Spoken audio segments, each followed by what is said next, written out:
नमस्कार, मैं हूं प्रखर श्रीवास्तव। हमारे खास कार्यक्रम पूरा सच में आपका स्वागत है।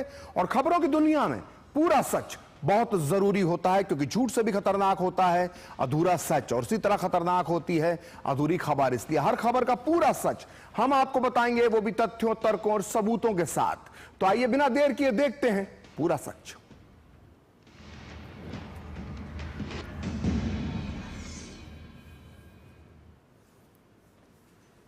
तो राहुल गांधी की राजनीति का एक अनोखा दर्द है।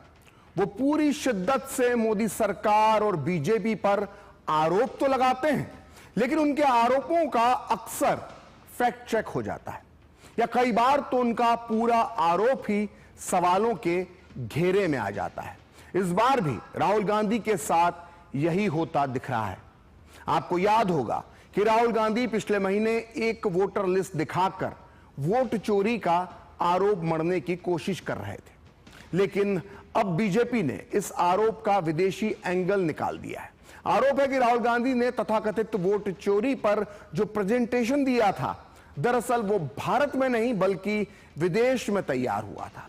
इसलिए आज पूरा सच में हम इस मुद्दे की पड़ताल करेंगे कि आखिर राहुल के वोटर लिस्ट वाली पीपीटी किस देश में तैयार हुई थी।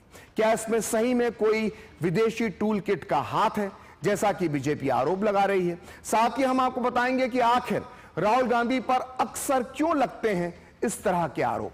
तो देखते हैं पूरा सच पूरे विस्तार के साथ। तो आपको याद होगा, राहुल गांधी ने पिछले महीने एक वोटर लिस्ट दिखाकर चुनावी गड़बड़ी के गंभीर आरोप लगाए थे।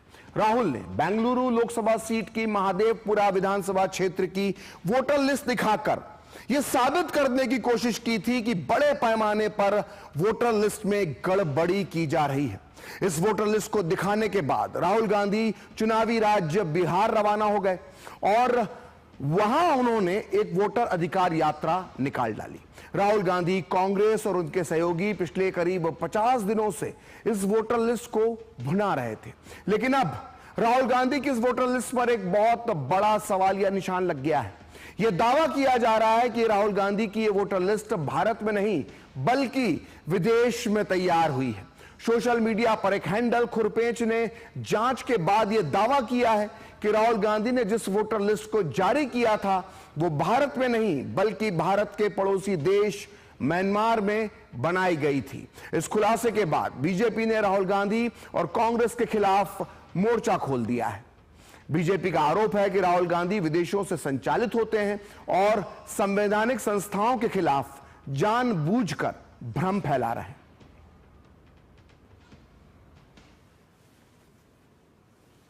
विदेश और विदेशियों में ज़्यादा भरोसा है और ज़्यादा उनको वहाँ पर आनंद भी आता है, पर यह बात का अंदाज़ा किसी को नहीं था कि जो भारत के विषयों पर लगातार राहुल गांधी जी बोल रहे थे, दरअसल वो भारत में तो डायलॉग डिलीवरी और एक्टिंग कर रहे थे, पर ये डायलॉग की स्क्रिप्ट कहीं और से लिखी जा रही थी। या ये भी कह सकते हैं कि राहुल गांधी जी का पॉलिटिकल इंटरनेट कनेक्शन किसी विदेश की भूमि या धरती से कनेक्टेड था, इस बात का अंदाज़ा किसी को नहीं था। शंका तो हमेशा होती थी। आज जिस प्रकार से कुछ प्रमाण सामने आया है, जिसमें निकलकर आया है कि कैसे जो पावर पॉइंट प्रेजेंटेशन किया गया, उस पावर पॉइंट प्रेजेंटेशन का पावर और उसका डेटा पॉइंट दोनों भारत के बाहर से बनकर आया था।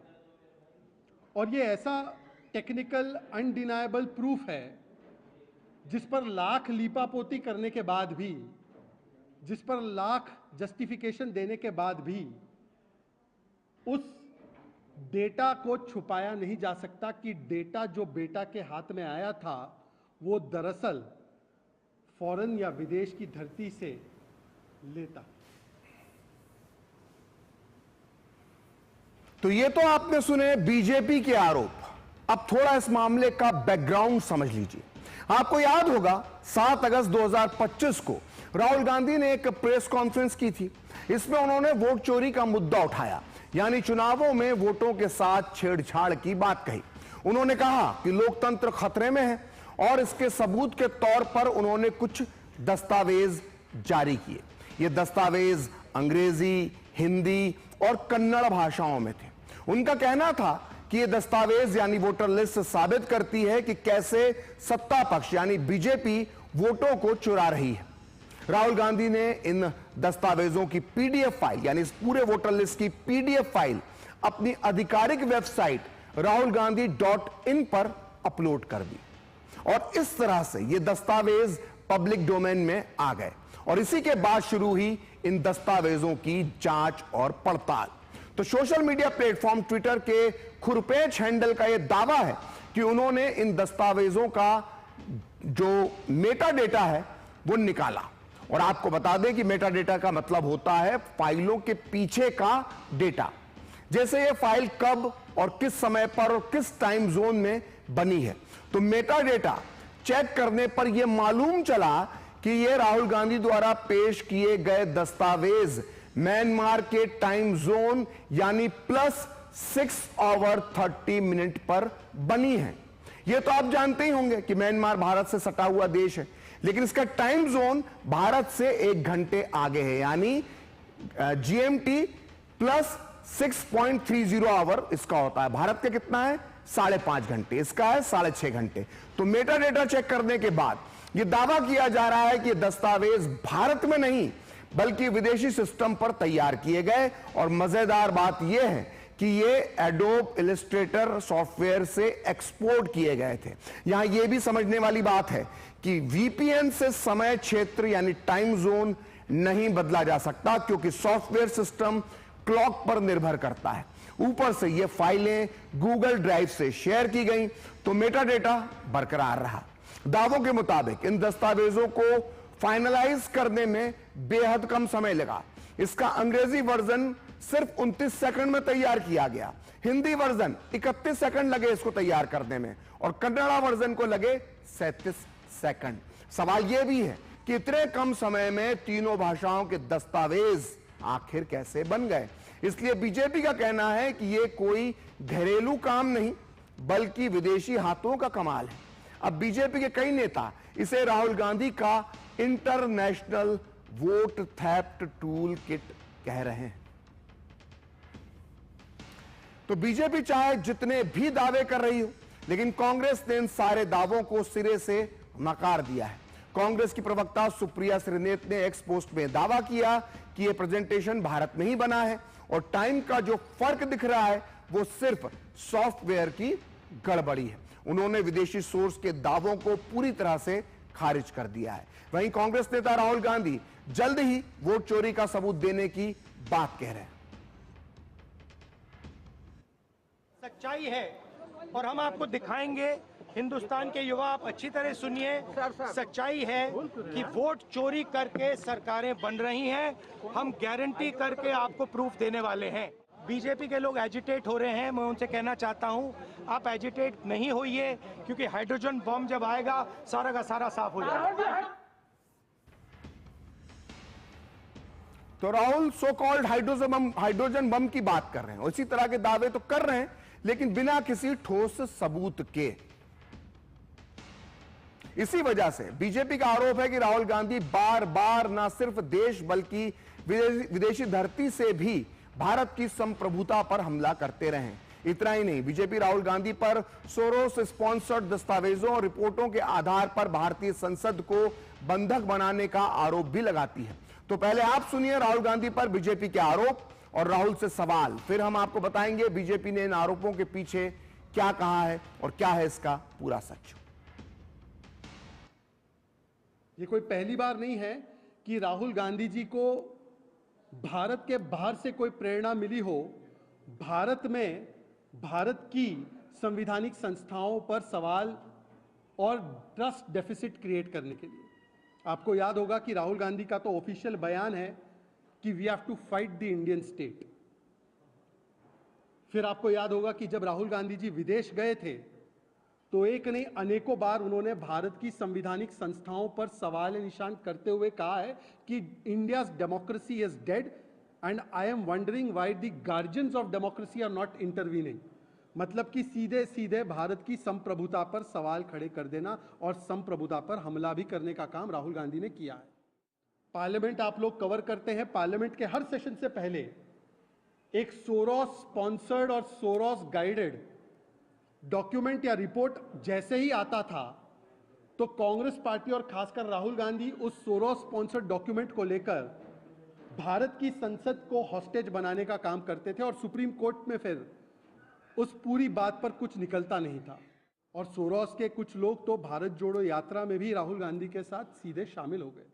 तो सवाल यह बनता है राहुल गांधी जी से कि क्या दरअसल जो आप ये डायलॉग बोल रहे हैं सेव डेमोक्रेसी, पर ये सेव डेमोक्रेसी नहीं, ये भारत के अंदर इंटरफियर विद आवर डेमोक्रेसी का एजेंडा लेकर किसी फॉरेन हैंड से तो आप गाइडेड नहीं है कठपुतली की तरह। सवाल यह बनता है कि डायलॉग तो यहां पर आप दे रहे हैं, पर इसकी स्क्रिप्ट और पटकथा लिख कौन रहा है बाहर से। सवाल तो यह बनता है कि बार बार ऐसी सुनियोजित तरीके से, सुनियोजित ढंग से हम देखते हैं कि भारत के संवैधानिक संस्थाओं के खिलाफ और भारत की एकता, अखंडता और संप्रभुता के खिलाफ जिस प्रकार का आप हमला बोलते हैं वो फॉरेन स्पॉन्सर्ड या विदेशी स्पॉन्सर्ड क्यों नजर आता है? तो कभी ईवीएम के नाम पर तो कभी वोटर लिस्ट के बहाने राहुल गांधी बार बार यह बात साबित करने पर तुले हुए हैं कि भारत में चुनावों में धांधली होती है, और वो ये बात देश के अंदर ही नहीं बल्कि विदेशों में जाकर भी दोहराते हैं। इसी साल अप्रैल में राहुल गांधी अमेरिका गए थे, जहां उन्होंने चुनाव आयोग पर कई गंभीर सवाल उठाए। बोस्टन की ब्राउन यूनिवर्सिटी में राहुल ने महाराष्ट्र विधानसभा चुनाव का जिक्र करते हुए चुनाव आयोग पर निष्पक्षता से समझौता करने के आरोप लगाए। राहुल ने कहा कि चुनाव आयोग कॉम्प्रोमाइज है और इसके सिस्टम में कुछ तो बहुत गलत है। आप भी सुनिए राहुल गांधी का वो बयान।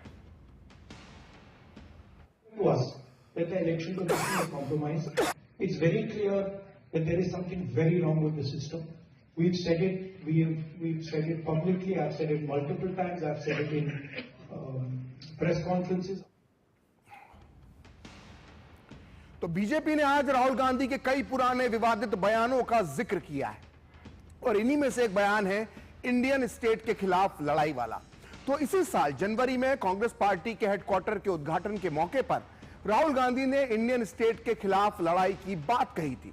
राहुल गांधी ने कहा था कि बीजेपी और आरएसएस ने हमारे देश की लगभग हर संस्था पर कब्जा कर लिया है, और इसीलिए हमारी लड़ाई सिर्फ बीजेपी और आरएसएस से नहीं बल्कि पूरे इंडियन स्टेट से भी है। आइए सुनते हैं राहुल गांधी का पूरा बयान। The BJP and the RSS have captured every single institution of our country. We are now fighting the BJP, the RSS and the Indian state itself. तो इसी तरह मार्च 2023 में ब्रिटेन यात्रा के दौरान भी राहुल गांधी ने भारतीय लोकतंत्र को लेकर ऐसा ही विवादित बयान दिया था। तब राहुल गांधी ने लंदन में जर्नलिस्ट एसोसिएशन नाम के संगठन की तरफ से आयोजित कार्यक्रम में कहा था कि अमेरिका से आबादी में 3 से 4 गुना बड़े देश में लोकतंत्र समाप्त हो रहा है, और इसकी रक्षा का दावा करने वाले अमेरिका और यूरोप चुपचाप देख रहे हैं। आप भी सुनिए राहुल गांधी का यह विवादित बयान। Well, how would you react if something, a structure 3.5 times Europe suddenly went non-democratic, right? That's happened already. That's not something that is going to happen in the future. That's already happened. But there's no reaction. And you know, if we're talking about Europe, that's the thing that shocks me. There's no reaction, right? And of course, there are reasons for there not being a reaction. There is sort of trade and there's money and stuff like that. But Indian democracy is a public good. And if you're looking at the democratic, the democratic structure, it is the single most important public good. It's the largest. It's 3 or 4 times the size of the United States in terms of numbers. Same with regards to Europe. So the surprising thing is that the so-called defenders of democracy, which are the United States, European countries, seem to just be oblivious that a huge chunk of the democratic model has come undone. Right? तो दरअसल राहुल गांधी विदेशों में अपने बयानों की वजह से ही नहीं बल्कि मेल मुलाकातों की वजह से भी विवादों में आते हैं। बीजेपी अक्सर उन पर यह आरोप लगाती है कि राहुल गांधी अपनी विदेश यात्रा के दौरान भारत विरोधी मानसिकता रखने वाले लोगों से मिलते हैं। दरअसल राहुल गांधी ने जिन विवादित लोगों से मुलाकात की है उनमें ये 5 लोग बहुत खास हैं। इनमें सबसे पहले नाम आता है अमेरिकी सांसद इल्हान उमर का। अपनी अमेरिकी यात्रा के दौरान राहुल गांधी ने भारत विरोधी रुख रखने वाली और पाकिस्तान परस्त अमेरिकी सांसद इल्हान उमर से मुलाकात की थी। आप इस ग्राफिक्स में देख सकते हैं, इल्हान उमर आपको नजर आ रही होंगे। इल्हान उमर ने पिछले साल पीएम नरेंद्र मोदी की अमेरिकी संसद के संयुक्त सत्र में जो वो भाषण देने वाले थे पीएम, उसके संबोधन का उन्होंने बहिष्कार किया था।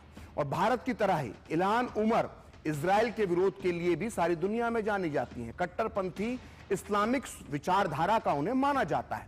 इसके अलावा राहुल गांधी ने अमेरिकी यात्रा के दौरान OCCRP से जुड़े बांग्लादेशी पत्रकार मुशफिकुल फजल अंसारी से भी मुलाकात की थी। पत्रकार अंसारी लंबे समय से भारत विरोधी लेख प्रकाशित करते रहे हैं। यहां तक कि यूएन में वो केजरीवाल की गिरफ्तारी का सवाल उठाकर भारत को बदनाम करने की कोशिश भी कर चुके हैं। इसी तरह राहुल ने 2022 में ब्रिटेन की लेबर पार्टी के नेता जेरेमी कॉर्बिन से मुलाकात की थी। कॉर्बिन भारत से भयंकर नफरत रखने के लिए जाने जाते हैं। वो कश्मीर के अलगाव की पैरवी करते हैं और खुले तौर पर हिंदू धर्म के विरोधी माने जाते हैं। राहुल गांधी के दोस्तों की लिस्ट में CNN की पत्रकार सुमनिमा उदास का नाम भी शामिल है। नेपाली मूल की सुमनिमा भारत के खिलाफ कई बार लेख लिख चुकी हैं। यहां तक कि वो भारत के हिस्से को नेपाल का बताने की जरूरत भी कर चुकी हैं। वो दिल्ली को रेप कैपिटल बता चुकी हैं। 2022 में राहुल गांधी सुमनिमा उदास की शादी में शामिल होने के लिए खास तौर से नेपाल गए थे। वहीं बीजेपी बार बार राहुल गांधी और कांग्रेस के जॉर्ज सोरोस से गठबंधन का मुद्दा भी उठाती है। दरअसल जॉर्ज सोरोस के करीबी सहयोगी सलील शेट्टी फरवरी 2023 में भारत जोड़ो यात्रा के दौरान राहुल गांधी के साथ हाथ मिलाकर चल रहे थे। सलील शेट्टी ओपन सोसाइटी फाउंडेशन के उपाध्यक्ष रहे हैं और ओपन सोसाइटी फाउंडेशन जो है उसके संस्थापक जॉर्ज सोरोस ही हैं, जो अपने भारत विरोधी एजेंडा को लेकर जाने जाते हैं। तो आज फिर बीजेपी ने राहुल गांधी पर बदनाम अमेरिकी बिजनेसमैन जॉर्ज सोरोस का सहयोगी होने के आरोप लगाए हैं। आपको बता दें कि सोरोस की उम्र 94 साल है और वो फोर्ब्स के मुताबिक उनकी जो नेटवर्थ है वो 6.7 अरब डॉलर यानी करीब 56,000 करोड़ रुपए से भी ज्यादा है। आइए अब आपको बताते हैं जॉर्ज सोरोस की उस नफरत के बारे में जो वो भारत से करते हैं। भारत में नागरिकता संशोधन कानून और कश्मीर के से आर्टिकल 370 हटाए जाने को लेकर जॉर्ज सोरोस ने पीएम मोदी पर निशाना साधा था। सोरोस का आरोप था कि भारत हिंदू राष्ट्र बनने की ओर बढ़ रहा है और इससे पहले 2020 में सोरोस ने कहा था कि मोदी के नेतृत्व में भारत तानाशाही व्यवस्था की ओर बढ़ रहा है। यह बयान उन्होंने वर्ल्ड इकोनॉमिक फोरम में दिया था। वहीं म्यूनिख सिक्योरिटी कॉन्फ्रेंस में उन्होंने कहा था कि भारत एक लोकतांत्रिक देश है लेकिन नरेंद्र मोदी लोकतांत्रिक नहीं है। उन्होंने कहा था कि मुस्लिमों के साथ की गई हिंसा की वजह से मोदी तेजी से बड़े नेता बने हैं। सोरोस का एक और बेहुदा विचार सुनिए। वो दुनिया और भारत में बढ़ते राष्ट्रवाद को खतरनाक मानते हैं, यानी राष्ट्रवाद, देशभक्ति सोरोस की निगाह में खतरनाक है। सोरोस पर आरोप है कि वो मोदी सरकार का विरोध करने वालों को फंडिंग करते हैं। सीए विरोधी प्रदर्शन में भी उनकी संस्था का नाम सामने आया था। लेकिन सिर्फ मोदी विरोध ही सोरोस की पहचान नहीं है, बल्कि उन पर भारत की अर्थव्यवस्था को अस्थिर करने के भी आरोप लगते हैं। अडानी ग्रुप के खिलाफ जो हिंडनबर्ग ने रिपोर्ट छापी थी उसके पीछे भी उनका हाथ बताया गया था। बीजेपी का आरोप है कि हिंडनबर्ग में मुख्य इन्वेस्टर जॉर्ज सोरोस ही थे और बीजेपी का आरोप था कि हिंडनबर्ग और सोरोस मिलकर भारतीय शेयर बाजार को अस्थिर बनाने का काम कर रहे हैं। उधर सोरोस ने भी अडानी ग्रुप पर विवादित बयान दिया था। उन्होंने कहा था कि अडानी के मुद्दे पर भारत में एक लोकतांत्रिक परिवर्तन होगा, लेकिन सोरोस की भविष्यवाणी 2024 के चुनावों में औंधे मुंह गिर गई। सोरोस पर राफेल डील में भी मोदी सरकार को बदनाम करने का आरोप है। तो बीजेपी का यह भी आरोप है कि राहुल गांधी और कांग्रेस अमेरिकी अरबपति जॉर्ज सोरोस के साथ मिलकर भारत को अस्थिर करने के एजेंडे पे काम कर रहे हैं और इस षड्यंत्र में एक विदेशी पोर्टल OCCRP भी शामिल है, जिसे विवादित उद्योगपति जॉर्ज सोरोस फंड करते हैं। बीजेपी ने तब यह आरोप लगाया था कि अंतर्राष्ट्रीय न्यूज मीडिया पोर्टल OCCRP एक खास मकसद से जानबूझकर भारत विरोधी खबरें प्रकाशित करता है और ओपन सोसाइटी फाउंडेशन इसका एक बड़ा फंडर है। आपको बता दें कि open society foundation George Soros की संस्था है, यानी सीधे सीधे जॉर्ज सोरोस का पैसा जो है वो OCCRP में लगा हुआ है। बीजेपी के मुताबिक ये पोर्टल वास्तव में अमेरिका में जॉर्ज सोरोस और डीप स्टेट के हितों के साथ जुड़ा हुआ है। बीजेपी का आरोप है कि OCCRP आदेश देता है और ऐसा बीजेपी कहती है कि राहुल गांधी उसका पालन करने लगते हैं। बीजेपी का आरोप है और बीजेपी का यह आरोप भी है जो उसने लगाया था कि भारत विरोधी भावना रखने वाले लोग राहुल गांधी से प्यार करते हैं। बीजेपी का आरोप था कि कांग्रेस और राहुल गांधी OCCRP द्वारा उठाए गए मुद्दों को आगे बढ़ाते हैं।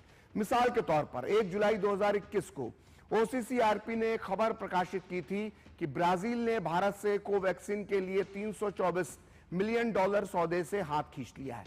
2 जुलाई को कांग्रेस ने तुरंत इस लेख को मुद्दा बना लिया और सवाल उठाने शुरू कर दिए। खास बात है कि यह खबर जून में रिपोर्ट की जा चुकी थी, लेकिन कांग्रेस ने OCCRP लेख के बाद ही इस पर रिएक्शन यानी प्रतिक्रिया दी। वहीं बीजेपी ने अडानी मामले का भी जिक्र करते हुए कांग्रेस पर कई आरोप लगाए थे। बीजेपी का आरोप था कि अडानी के मामले में भी OCCRP और कांग्रेस ने मिलकर साजिश रची। इस पोर्टल ने अपनी खबरों के माध्यम से अडानी समूह के खिलाफ हमले किए और कांग्रेस के साथ राहुल गांधी ने भी इसी मुद्दे को उठाया और सवाल करने लगे। यानी OCCRP ने एजेंडा तय किया और राहुल गांधी ने उसका पालन किया। बीजेपी का आरोप था कि पेगासस मुद्दे में भी ऐसा ही किया गया। 18 जुलाई 2021 को OCCRP ने पेगासस विवाद की शुरुआत की। 19 जुलाई से कांग्रेस ने इस मुद्दे को आगे बढ़ाने के लिए अपनी पूरी ताकत लगा दी और 26 अगस्त 2022 को सुप्रीम कोर्ट ने इन दावों को झूठा करार देते हुए कहा कि पेगासस के पास कोई सबूत नहीं मिला है इस पूरे मामले में। अब हम आपको बताते हैं कि ज्यादातर मौकों पर संसद सत्र की शुरुआत से पहले ही भारतीय हितों के खिलाफ रिपोर्ट जारी होना महज सहयोग है या प्रयोग, क्योंकि इन्हीं रिपोर्टों को आधार बनाकर विपक्ष संसद की कार्रवाई को बाधित करता रहा है। दरअसल जब भी संसद की कार्रवाई चल रही होती है तब तब विदेश से ऐसी रिपोर्ट या घटनाएं सामने आती हैं जो संसद की कार्रवाई को बाधित करती है। इसी वजह से आज बीजेपी ने भी कहा कि सोरोस स्पॉन्सर्ड रिपोर्ट के आधार पर संसद को बंधक बनाया जाता रहा है। तो आइए अब हम आपको बताते हैं कि कब कब ऐसा हुआ है। तो किसानों से संबंधित रिपोर्ट 3 फरवरी 2021 को आई थी, जबकि भारतीय संसद का सत्र 29 जनवरी 2021 से शुरू हुआ था। मतलब ये रिपोर्ट सत्र के दौरान आई। पेगासस रिपोर्ट 18 जुलाई 2021 को आई, जबकि संसद का मानसून सत्र 19 जुलाई 2021 से शुरू हुआ था। मतलब यह है कि रिपोर्ट सत्र शुरू होने से सिर्फ एक दिन पहले आई। इसी तरह हिंडनबर्ग रिपोर्ट 24 जनवरी 2023 को आई और संसद का बजट सत्र 30 जनवरी 2023 को शुरू हुआ था, यानी सत्र से सिर्फ 6 दिन पहले।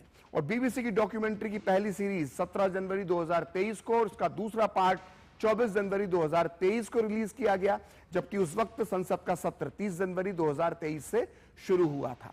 मणिपुर का वीडियो जो बहुत विवादित हुआ था वो 19 जुलाई 2023 को रिलीज हुआ, जबकि संसद का मानसून सत्र 20 जुलाई 2023 को शुरू हुआ। एक भारतीय कॉर्पोरेट घराने पर यूएस में रिपोर्ट 20 नवंबर 2024 को जारी हुई और संसद का शीतकालीन सत्र 25 नवंबर 2024 को शुरू हुआ। तो यह सहयोग है या प्रयोग कहना मुश्किल है और पूरा सच पे। अब वक्त एक ब्रेक का और ब्रेक के बाद बताएंगे स्वामी विवेकानंद का वो ऐतिहासिक भाषण जिसने दुनिया में बढ़ाया भारत का मान।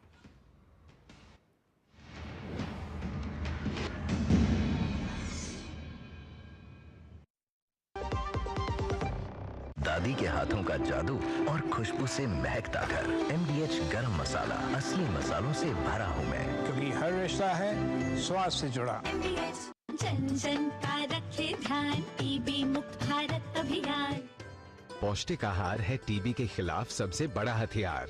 पौष्टिक आहार से उपचार परिणाम बेहतर होते हैं और स्वास्थ्य में तेजी से सुधार आता है। इसीलिए तो निक्षय पोषण योजना के अंतर्गत इलाज के दौरान हर रोगी को मिलते हैं 1000 रुपए प्रति माह पोषण सहायता के रूप में और सभी टीबी रोगियों के लिए न्यूट्रिशन सप्लीमेंट देने का प्रावधान है। साथ ही टीबी रोगियों के इलाज के दौरान हजारों निक्षय मित्र उन्हें पोषण किट प्रदान करते हैं। आप भी निक्षय मित्र बनकर टीबी रोगियों की सहायता कर सकते हैं। अधिक जानकारी के लिए nikshay.in पर जाएं। आइए हम सब साथ मिलकर देश को टीबी मुक्त बनाएं। निक्षय मित्रों से मिली शक्ति टीबी के मरीजों को नई ऊर्जा दे रही है। स्वास्थ्य एवं परिवार कल्याण मंत्रालय द्वारा जनहित में जारी। जब धरती चीर कर निकलता है लोहे का पत्थर और मिलता है मोंगिया के जोश से, फिर तपता है, पिघलता है और बनता है फौलाद। अब होता है सरिया सारी खूबियों के साथ। मोंगिया स्टील, मजबूत देश का मजबूत सरिया। जिन्होंने यूज किया है वो जानते हैं असली हींग का स्वाद। MDH सुपर हींग, शुद्धता का असली तड़का। MDH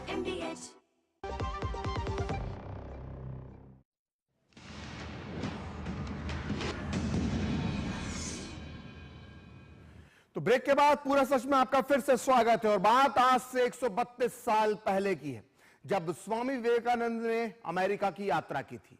एक ऐसी यात्रा जो इतिहास में अमर हो गई, क्योंकि आज ही के दिन शिकागो की धर्म संसद में साल 1893 में स्वामी विवेकानंद ने अपने ओजस्वी भाषण से भारतीय संस्कृति के पहलुओं को प्रभावी तरीके से पूरी दुनिया के सामने रखा था। इस ऐतिहासिक भाषण में स्वामी विवेकानंद ने कहा था कि उन्हें गर्व है कि वो उस धर्म से हैं जिसने दुनिया को सहिष्णुता और सार्वभौमिकता और स्वीकृति का पाठ पढ़ाया है। भारतीय सिर्फ सार्वभौमिक सहिष्णुता पर ही विश्वास नहीं करते, बल्कि हम सभी धर्मों को सच के रूप में स्वीकार करते हैं। उन्होंने अपने भाषण में यह भी कहा था कि उन्हें इस बात का भी गर्व है कि वो उस देश से हैं जिसने सभी धर्मों और सभी देशों के सताए गए लोगों को अपने यहां शरण दी है। तो सच में विवेकानंद का यह भाषण हमारे इतिहास के सबसे प्रसिद्ध और प्रेरक पलों में से एक है। तो आज पूरा सच में इतना ही। कल फिर होगी आपसे मुलाकात अपने इस खास कार्यक्रम पूरा सच में किसी और सियासी मुद्दे की पड़ताल के साथ। तो मुझे और मेरी पूरी टीम को दीजिए अनुमति। नमस्कार।